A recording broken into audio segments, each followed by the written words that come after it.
So students, इसके पिछले lecture में हमने द सीएमए फाउंडेशन की बात करूँ तो सीएमए फाउंडेशन एग्जाम दिसंबर 2022 के लिए बेसिक कंसेप्ट ऑफ इकोनॉमिक्स में हमने क्या किया था।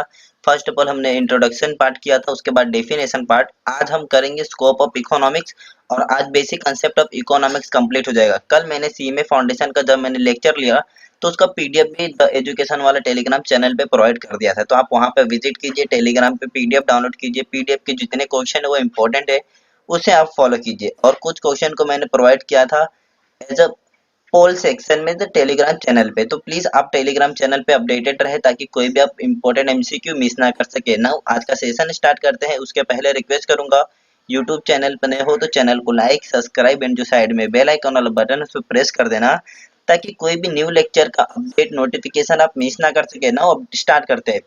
तो यहाँ पे स्कोप ऑफ इकोनॉमिक्स का पार्ट दिया है, यहाँ पे दो ऑप्शन दिया है, traditional approach and modern approach. आप इसको एक और हिसाब से स्टडी कर सकते हैं, द डिफरेंशिएट करके। मीनिंग क्या, डिफरेंशिएशन। हम जैसे 10th में 12th में करते थे, दोनों पार्ट का डिफरेंशिएशन करते हैं उसी तरीके से। तो यहाँ पे traditional approach and modern approach में देख सकते हैं, economic is a social science traditional approach में। और तो ये पार्ट आपको नोट करना होगा आपके नोटबुक में, बिकॉज ये आ सकता है कि ट्रेडिशनल अप्रोच में क्या है, इकोनॉमिक्स क्या है, सोशल साइंस। यहाँ पे it is study man behaviour rational social being. फिर एक consideration is a social wealth relation human welfare. यहाँ पे किसकी बात हो रही है, wealth in relation human welfare की बात हो रही है। वेलफेयर का मीनिंग आई होपफुली सबको पता होगा, earning and spending of income was considered being economic activity. अब हमको पता है इकोनॉमिक एक्टिविटी किसे कहते हैं। इकोनॉमिक एक्टिविटी वो एक्टिविटी होता है जहाँ पे हम कुछ अर्न करते हैं या फिर कहीं हम स्पेंड करते हैं। लाइक वही यहाँ पे लिखा, अर्निंग, अर्निंग हुआ हो या स्पेंडिंग हुआ हो, उसी को हम अगर वो भी कंसिडरेशन। कंसिडरेशन का मीनिंग भी आपको पता होगा, आपने लॉ पढ़ा होगा तो। क्यूड प्रो क्यू मीन्स कि क्या, समथिंग इन रिटर्न। अगर रिटर्न मिल रहा है तो ही उसे हम कहेंगे इकोनॉमिक एक्टिविटी। अब यहाँ पे और एक चीज लिखा, wealth was consider as means to end an end the being human welfare. Modern approach यहाँ पे दिया है। मॉडर्न अप्रोच भी आपको ठीक उसी तरीके से डिफरेंशिएट किया गया है। यहाँ पे क्या होगा, एन इंडिविजुअल, देख सकते हैं individual either as consumer producer and optimise as a goal as an economic decision की बात हो रही है यहाँ पे। फिर the scope of economics lies analysis economics problem. यहाँ पे इकोनॉमिक प्रॉब्लम को लिया जाएगा। ये जो जो पॉइंट को मैं हाईलाइट कर रहा हूँ उसको आप अपने नोटबुक में नोट कर लेना, वरना अपने टेक्स्ट बुक में हाईलाइटर से हाईलाइट करना। Point number 3, social problem can those explain by abstract theoretical tools by empirical method. यहाँ पे बात हो रही है tools empirical method regarding. In a classical discussion economics is a positive science. Modern approach में क्या होता है, इकोनॉमिक्स क्या है, positive science.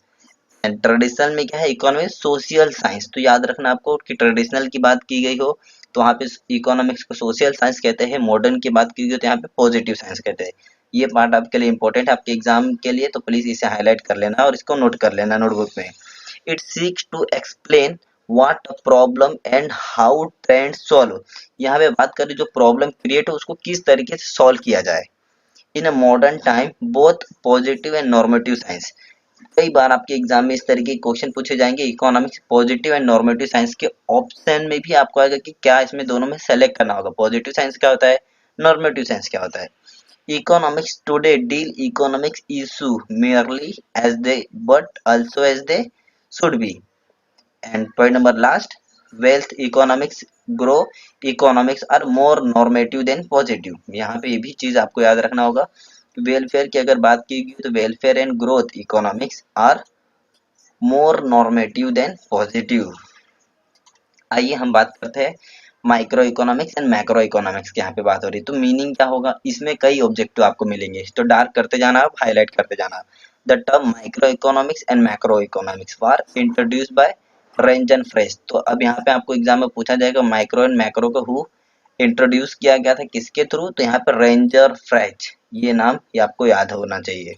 In economy he said professor also universal Britain according to him economics in the study in two way, that is micro level and macro level. Micro level क्या होता है, macro level क्या होता है, यहाँ पे नीचे explain किया गया है। मीनिंग होगा माइक्रो का, तो यहाँ पे जो इम्पोर्टेंट है वो मैं बात करता हूँ। माइक्रो इकोनॉमिक्स कहाँ से आया है? ग्रीक वर्ड से। आपको क्या करना होगा, इसको नोट करना होगा। और इसको माइक्रोस कहते हैं। इसका मीनिंग क्या होता है? वेरी स्मॉल मिलियन पार्ट, मतलब बहुत छोटा मिलियंथ पार्ट। एक पार्ट होगा जो बहुत मिलियंथ का पार्ट होगा। It is study about behaviour of individual units. यहाँ भी ये, अगर इकोनॉमिक्स की, माइक्रो इकोनॉमिक्स की बात करूँ तो ये बात करता है इंडिविजुअल यूनिट्स के रिगार्डिंग, इंडिविजुअली बात करता है ये। Individual units are consumer, producer, firm, industry, Marshall develop. किसने? Marshall. Marshall mean Alfred Marshall. The microeconomics very well according to Marshall. The microeconomics divided in the economics small और small part each. यहाँ पे जो जो important था मैंने बता दिया कि ग्रीक वर्ड से आया था। इसका माइक्रोस बोलते हैं, इसका मीनिंग होता है बहुत स्मॉल पार्ट। ये सब इम्पोर्टेंट है यहाँ पे। और माइक्रो इकोनॉमिक्स को क्या कहते हैं? और एक बात यहाँ पे कहा, बिहेवियर ऑफ इंडिविजुअल यूनिट्स, ये भी पार्ट मोस्ट इम्पोर्टेंट है। आइए डेफिनेशन पे आ जाते हैं। Micro economy is study particular firm, particular house hold, individual price, wages, income, individual industry, particular commodities. इसका मीनिंग क्या हो रहा है? मीन्स कि माइक्रो इकोनॉमिक स्मॉलेस्ट पार्ट है तो हाउस से बात करेगा, हाउस एक पर्टिकुलर होता है। एक इंडिविजुअल प्राइसेस की बात करेगा। वेजेस, वेजेस भी एक नॉर्मल होता है तो इसके लिए वेजेस की बात करेगा। इनकम की बात करेगा। ये पर्टिकुलर पर्सन टू पर्सन या फिर particular house, individual person regarding बात करता है। अब यहाँ पे स्कोप देख सकते हैं माइक्रो इकोनॉमिक्स का। तो माइक्रो इकोनॉमिक्स के बहुत सारे स्कोप है। यहाँ पे कुछ मेंशन किए। theory of output and employment, theory of trade cycle, theory of inflation, theory of economics growth। ये सारे पॉइंट्स आपको याद होना चाहिए बिकॉज आपके एग्जाम में ऐसे पूछे जाएंगे कि स्कोप ऑफ इकोनॉमिक्स अगर आपको बता दिया जाएगा और उसके नीचे दे दिया जाएगा theory of trade cycle, other कुछ दे दिया जाएगा तो आप उसमें फंस जाएंगे। आइए अगले पे चलते हैं। यहाँ पे बात होगी users of significant of micro economics, the understanding the operational economics, economic welfare of people and managerial economics. अब बात करते हैं मैक्रो। होपफुली माइक्रो समझा होगा। इनकेस आपको कहीं भी डाउट आए तो कमेंट सेक्शन में आपके लिए, कमेंट सेक्शन आपके लिए है, आप कमेंट कर देना। आई नो दैट कि मैं लाइव सेशन नहीं ले पा रहा हूँ तो आपको प्रॉब्लम हो रहा होगा। कुछ टाइम तक ये प्रॉब्लम फेस कीजिए, उसके बाद मैं लाइव सेशन स्टार्ट कर दूंगा स्टूडेंट्स। अब मैक्रो इकोनॉमिक्स की बात हो रही है तो मैक्रो इकोनॉमिक्स ये भी ग्रीक वर्ड से आया है, मैक्रो से। इसका बट देख सकते हो माइक्रोस से आया था, ये माइक्रोस से आया है। ग्रीक वर्ड दोनों है, देख सकते हैं। माइक्रो इकोनॉमिक्स की बात होगी अगर यहाँ पे तो माइक्रो इकोनॉमिक ग्रीक वर्ड क्या था? माइक्रोस। ये भी ग्रीक वर्ड से आया था और उसका पार्ट था वेरी स्मॉल पार्ट। बट जब मैक्रो इकोनॉमिक्स की बात होती है, वेट अ सेकेंड, जब मैक्रो इकोनॉमिक्स की बात होती है, भी ग्रीक वर्ड है, मैक्रो से आया है। इसका मीन क्या होता है? लार्ज और very big.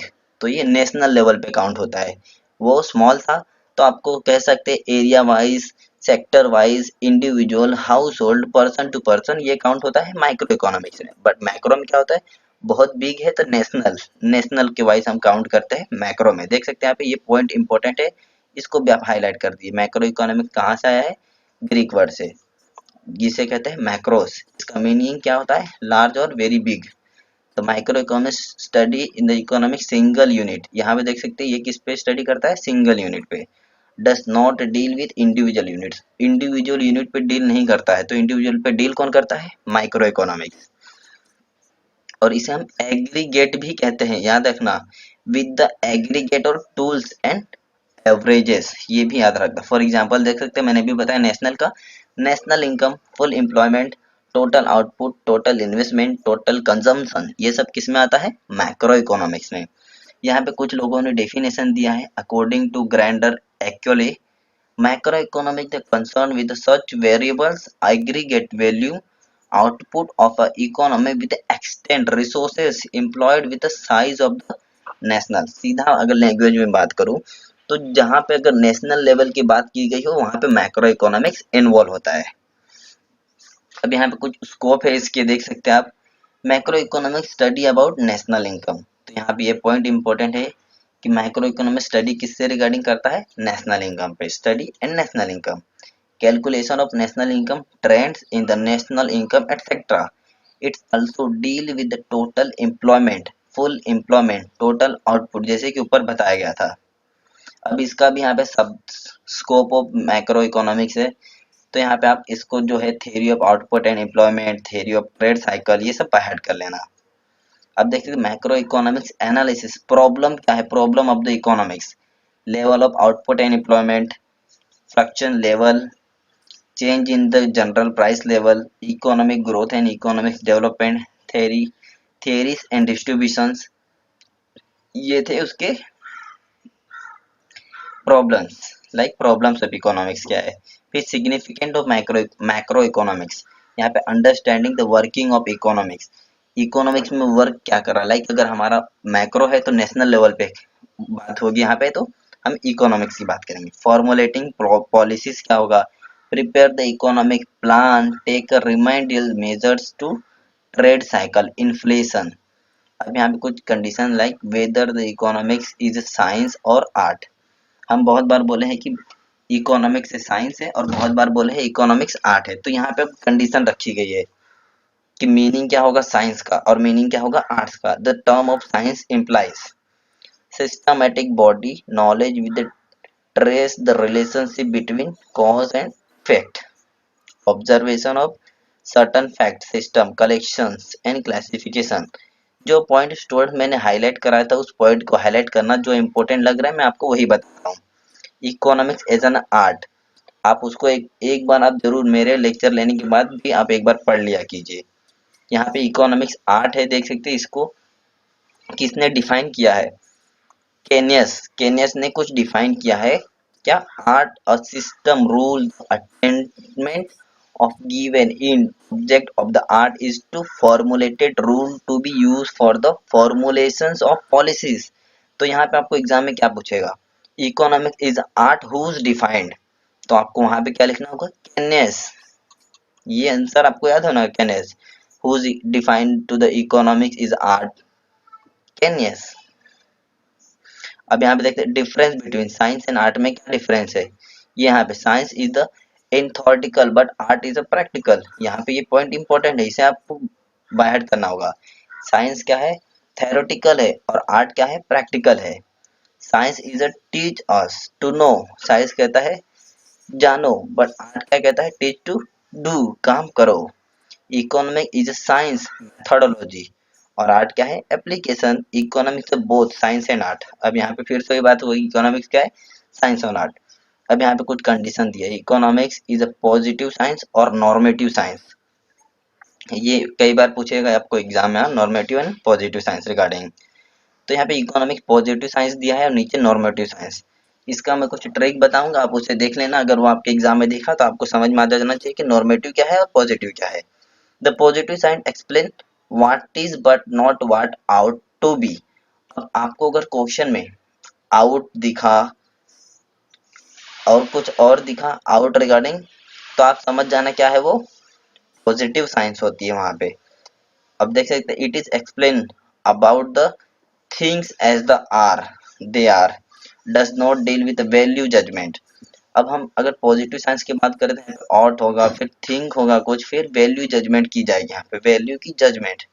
According to Lionel Robbins economics is positive science. अब ये भी आपको याद होना चाहिए कि लेलन किसने बोला है इकोनॉमिक्स पॉजिटिव साइंस है, तो वहाँ पे आना चाहिए लेनन रॉबिन्स। अब ठीक उसी तरीके से इकोनॉमिक्स नॉर्मेटिव साइंस की बात होगी तो यहाँ पे हम कोई भी it does relates to value judgement, यहाँ पे रिलेट किया जाएगा वैल्यू जजमेंट। और यहाँ पे क्या लिखा है देख सकते हैं,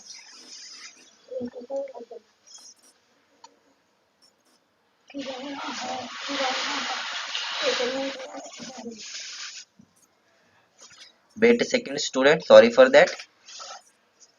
अब डिडक्शन मेथड, डिडक्टिव मेथड, ये सारे मेथड आपको रीड करना होगा, बाय करना होगा। अब यहाँ पे मोस्ट इंपॉर्टेंट पार्ट ये रखता है central problem of location. Exam में कई बार पूछा है, what to produce, how to produce, for whom to produce, इसका मीनिंग क्या है। इंडक्टिव मेथड में देख सकते सेंट्रल प्रॉब्लम्स, इंडक्टिव मेथड में यहाँ पे तो सेंट्रल प्रॉब्लम्स क्या है, व्हाट टू प्रोड्यूस, हम क्या प्रोड्यूस करें, हाउ प्रोड्यूस, कैसे प्रोड्यूस करें, एंड फॉर हुम प्रोड्यूस। तो यहाँ पे कुछ इंपॉर्टेंट होगा वो मैं आपको एक्सप्लेन करता हूँ। In the present given the important resources drive to the produce consume goods, वही जो मैंने बताया, what to produce, how to produce, where to produce. A few fundamental concept यहाँ पे wealth regarding money regarding and इस उसके बाद consultant of money supply market function market mechanism. यहाँ पे कुछ कुछ स्मॉल स्मॉल पार्ट है, आप इसको एक बार स्टडी करना। अगर उसके बाद भी आप ना समझे तो कमेंट सेक्शन में कमेंट करना, जो कि मैंने इसको पहले ही आपको एक बार और बता चुका हूँ। सो होपफुली स्टूडेंट्स आपको काफ़ी हेल्पफुल होगा यहाँ से। अगर आप यूट्यूब चैनल पर नए हो तो चैनल को सब्सक्राइब कर लेना, यूट्यूब चैनल पर नए हो तो सब्सक्राइब करना और बेल आइकन वाले बटन पर प्रेस कर देना। कुछ important methods of demand forecasting, ये सब नॉर्मल नॉर्मल से इजी जो हार्ड लगे थे इंपॉर्टेंट लगे थे उसको मैंने एक्सप्लेन किया, और इनमें से मैं स्टडी करके आपको जो इम्पोर्टेंट एमसीक्यू होगा वो आपको प्रोवाइड कर दूंगा द एजुकेशन वाला टेलीग्राम चैनल पे। और एग्जैक्ट 8:45 को आपको लेक्चर मिल जाएगा इम्पोर्टेंट एमसीक्यू का, तो प्लीज चैनल पे बने रहे।